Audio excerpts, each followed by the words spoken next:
You excited? Yeah! I can't see you yet. I fill these boots up quite well.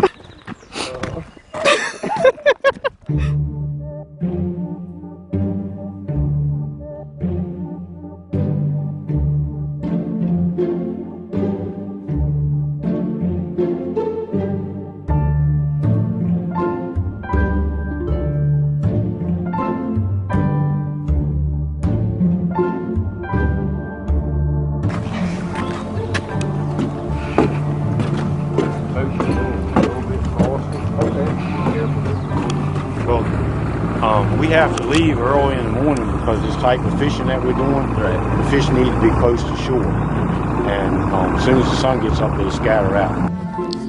It was a journey just getting to the creek. Kerry and I actually got lost 1 or 2 times, but managed to find our way there. I knew it would be chilly, but I didn't think it would be that frigid out there. And I'm glad that Billy actually provided us with some boots so that our feet weren't too cold. So eventually when we got to the place we were fishing, we were getting ready to cast the net. See anything?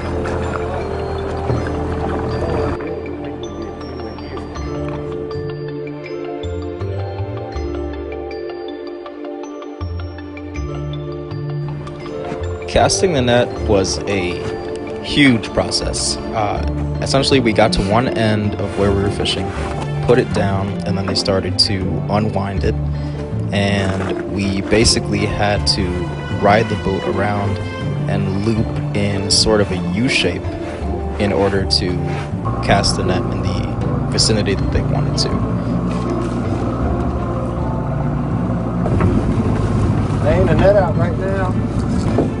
Just going to make a circle and pull it back in the shore, and hopefully there's some fish in this area here that we're going to pin up. The bottom has weights on it, and the top has corks. I thought this was going to be one of those small little nets, but it actually turned out to be 700 feet. Once the net was cast, I was able to ask Billy a few questions about his practices. You have to be more conscientious about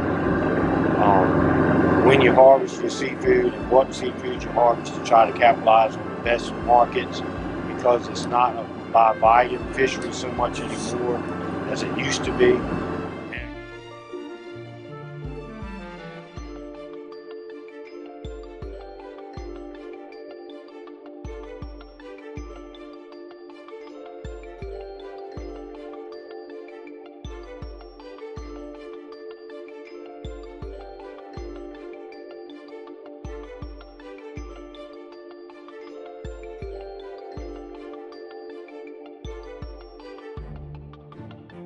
Is there anything that you're doing today that you would say like factors in as like sustainable practice? Gear type we're using, it doesn't destroy or kill anything that's any of the fish really.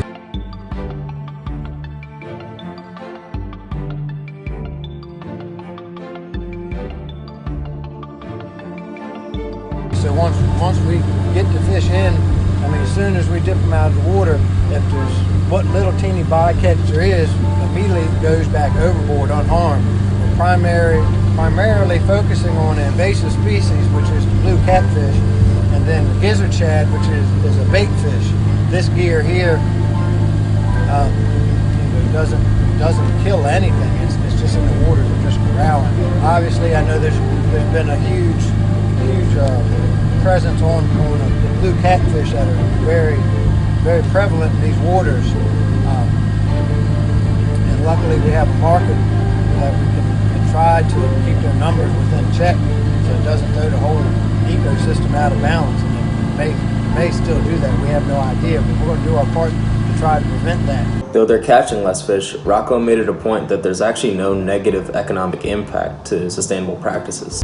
Even though our catches may be just a percentage of volume as they were years ago, from an economical standpoint, I don't think it's changed hardly any, because yes, we catch fewer fish, but we get more money for our fish. We saw them 2 big containers in another boat. We put them in there, and then the truck will come pick them up. When you think of fishing, I think people have this sort of stereotypical image of one guy on a boat with one fishing line and him just catching a bunch of fish. But going out and actually being on an expedition with these guys who do this for a living, you realize the amount of physical labor that goes into it and why it's so necessary to have a crew and have people who know what they're doing. You have to cast the net. You have to steer the boat correctly. You have to know which area you're going to. And you have to understand how what you're fishing is going to affect the ecosystem. And then, once you've cast the net, you have to reel it in, which takes so much just time and effort and patience. When I thought of sustainable fishing, I think I had this idea that it was all about what you're physically doing to the fish, the gear that you're using and how it affects the fish in the ocean and just the sea in general. But what I've learned, and the biggest takeaway really from this trip, is that it's really about how what you're doing affects an entire ecosystem.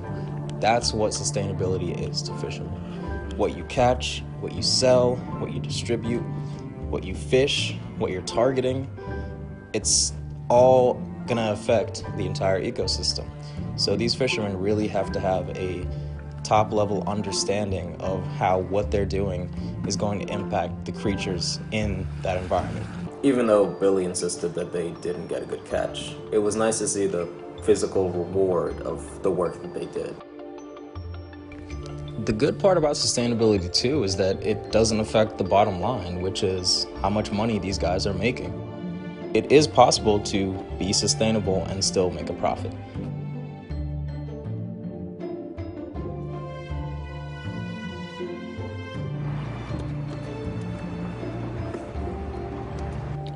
All in all, it was worthwhile being able to see how fishermen are able to implement sustainable practices. But sustainability doesn't end with a fish in a net. Next, we had to check out how vendors and distributors were able to implement sustainable practices.